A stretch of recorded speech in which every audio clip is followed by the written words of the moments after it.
En visite d'amitié et de travail en Côte d'Ivoire, le Premier ministre haïtien Laurent Salvador Lamotte a eu une séance de travail avec le Premier ministre ivoirien Daniel Cablon-Duncan et des membres du gouvernement. Il a été essentiellement question de coopération au profit des deux pays. Je suis convaincu que la force des excellentes relations d'amitié et de fraternité que nos deux nations nouent aujourd'hui sera le gage des perspectives rayonnantes d'une coopération bilatérale diversifiée, fructueuse et porteuse de fruits entre nos deux pays.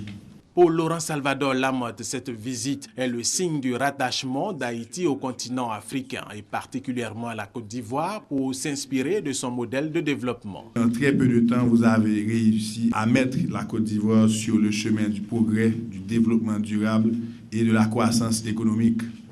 Nous essayons de faire pareil. À l'issue de cette séance de travail entre des membres du gouvernement ivoirien et haïtien, les résultats de leurs travaux ont été entérinés par les deux premiers ministres, suivi de la signature de deux accords, l'accord cadre de coopération et le mémorandum d'entente entre les ministères des Affaires étrangères. D'autres projets d'accord, toujours dans le domaine de la coopération bilatérale, ont été signés. Elle porte entre autres sur la question de la sécurité et de la défense, le commerce, les investissements, l'agriculture, les ressources animales, l'éducation et la libre circulation des personnes.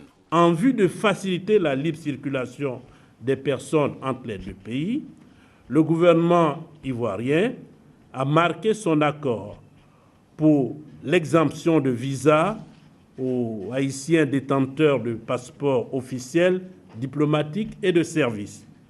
Par ailleurs, s'agissant des femmes et hommes d'affaires haïtiens, il est envisagé l'émission de visas de longue durée aux entrées multiples. Au niveau de la coopération régionale et internationale, les deux premiers ministres se sont félicités de la convergence de vues des deux pays sur les questions multilatérales et ont convenu d'harmoniser davantage leur politique au sein des institutions internationales.